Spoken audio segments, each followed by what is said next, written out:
Hi everyone, Alex here, and today I'm going to tell you everything we did in Osaka. I'll go over how we got there, where we stayed, and everything we did, including a half-day trip to Kobe. At the end of this video, I will share a list of all the pins that I acquired during my research because on this channel, we don't gatekeep. Okay, so getting there. We flew into the Osaka Kicks airport, and from there you have a couple of options of how to get into the city. You can take the JR Haruka Airport Express train to Tennoji, and that costs about 1,700 yen and will take 35 minutes. If you don't have a JR pass, there are two other airport lines that connect Kicks with Namba Station. First is the Nankai Airport Express, which costs 920 yen and takes about 45 minutes. Or there is the Limited Express Rapido train, which is spelled kind of crazy, but it costs 1,100 to 1,300 yen and takes only 35 minutes. Because every seat on this train is reserved, I think you need to buy a ticket at the counter ahead of time. Otherwise, all other trains can be paid using the IC card on your phone. We had no problem at all taking the JR Haruka Airport Express from the airport, and then a few days later, we took the Nankai Airport Express to the airport, and both were totally fine, no complaints. Where we stayed.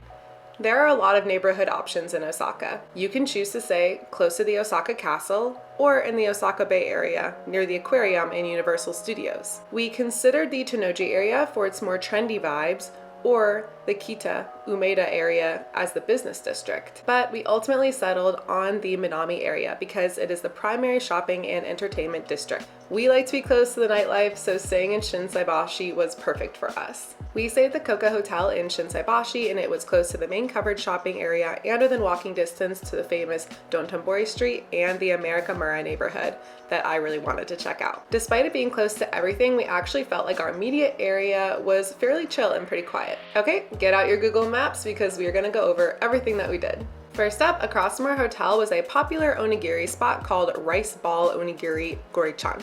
We got the #1 and the #2 best sellers, the salmon and then the beef and egg.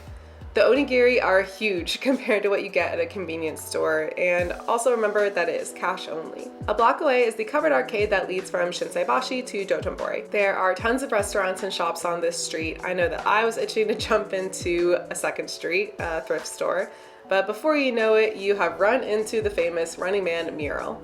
On a Saturday night, this area was definitely chaotic and you're gonna have to fight a little bit to get the picture that you want. We stopped over at a restaurant nearby called Johnny Tokoyaki to have some beers overlooking the scene with some great people watching. We had dinner reservations at 9:15, so at this point we had some time to kill. We walked along the Tombori River Walk, which was very nice. We tried to get onto the Don Quixote Ferris wheel, but they were full for the day, or maybe it was broken. We're not really sure what was happening.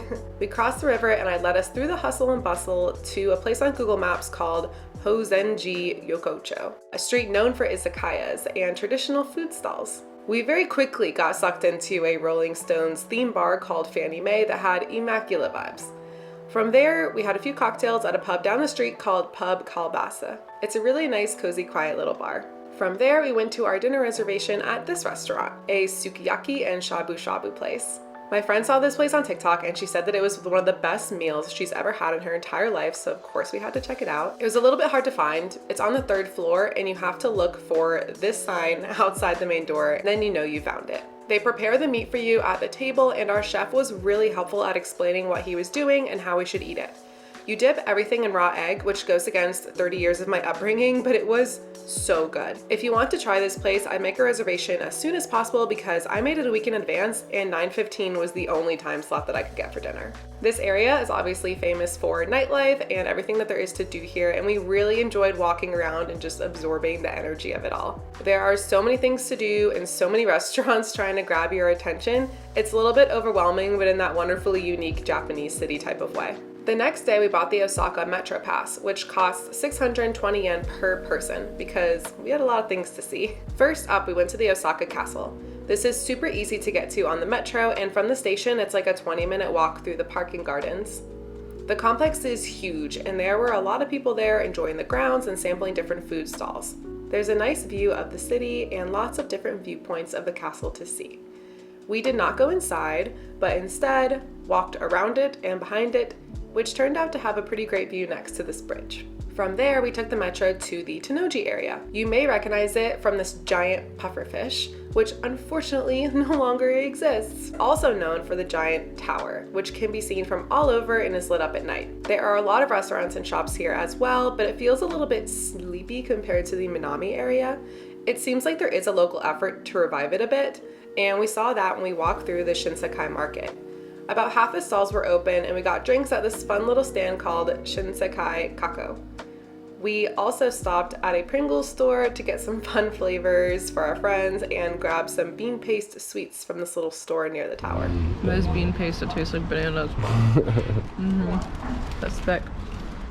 From there, I wanted to walk north through Denden Town, or Osaka's Electric Town, often compared to Tokyo's Akibahara, but a bit cheaper. We're not really big on video games or anime, so we really just walk through it, but I know that there are people who could spend hours here. This main road took us to the Kuramon Market, which has tons of street food. We got a stick of Kobe beef, and while I know everyone will find this tempting, it was not worth it. There's lots of vendors selling Kobe beef, and if you think it's cheap, then it probably is. These 4 pieces were 2,500 yen, and the flavor was good, but it was pretty chewy. I would wait to splurge in Kobe, trust me. Besides that, we really enjoyed walking around this whole area. There's definitely so much to look at. We grabbed some okonomiyaki for a weird late lunch, early dinner, and then went back to Shinsaibashi for a nap because we are in our 30s now and don't travel like we used to. In the evening, we ventured out to the Amerikamura neighborhood a few blocks away. We stopped by the PC and Retro Bar Space Station. That's a bar filled with old video games. We spent a few hours here and met a really nice guy from Denver who'd been solo traveling for a couple of weeks. He hadn't been to karaoke yet, so of course we were like, we all need to go to karaoke together right now. We ended up at this place down the street. It's a chain called Jankara. They have the usual private rooms and all you can drink packages, so naturally we were out till 3 a.m. Because of that, we got a late start the next day, but we went to a street we'd seen earlier called the Cafe Street. It has just a few restaurants, but we couldn't resist the fluffy pancakes we saw on the menu at Cafe Mag Namba. They were just what my body needed. Around 3:30 in the afternoon, we made our way to Kobe. There are tons of trains that connect Kobe with Osaka, and it can take anywhere from 20 to 45 minutes depending on where you're coming from. We didn't get there till close to 4:30 in the afternoon, and I was a little bit worried that we wouldn't have enough time there. But while it did feel a little bit rushed, I think we still managed to get a lot done. From the train station, we walked to the Chinatown. I'd say that it's a pretty small area, but it's packed with shops and restaurants. We've been craving soup dumplings ever since we went to Taiwan, so we definitely had to grab some of those while we were there, and they were very good. And then Will also got a nice bao bun from one of the vendors there. It's a really great place to walk around. I would definitely recommend it. There's great energy there. Right next to that is a big covered shopping arcade. At around 5:36, a lot of the shops were closing, but we were able to sneak into a couple good vintage clothing stores, as well as a print shop and a stationery store. We walked to the Kobe waterfront area, which is where you can find the classic viewpoint of Kobe. We took a ride on the Ferris wheel to get a better view, and while there were some shops and restaurants in the area itself, it was pretty quiet, at least on a Monday night. From there, we rode the train back to the train station at Kobe to find some dinner. When we were walking from the train station earlier, we noticed this one street that looked like it'd be a really good spot to get food. There are so many places to get Kobe beef, obviously, and I read online that you really can't go wrong with anything near the train station. We tried to get into this one restaurant because I think I read somewhere that it was really good or it got really good reviews, but we tried a few doors down and they were able to seat us right away. We got the set meals that come with soups and salads. This is definitely a time to splurge. We got the least expensive cuts of meat and it was still phenomenal. Like, worlds better than the beef on a stick that we had in Osaka. Eating Kobe in Kobe, 10 out of 10, would definitely recommend. After dinner, we grabbed the JR line back to Osaka, although I could definitely see us spending the night there if we went there again. The next morning, we had to grab the early train back to the airport. There's definitely still more we'd like to do and eat in the city, so I will leave my list of recommendations right here for you guys to screenshot if you want to. I hope this helps you plan your trip and to see what's really doable in a short amount of time. Osaka is super fun with a lot going on. I would recommend going into it with a loose plan because while I did have all of these pins saved, we really didn't go to many of them because there was always something cool near us that looked just as good. That being said, have lots of fun on your trip and we'll see you in the next one. Bye!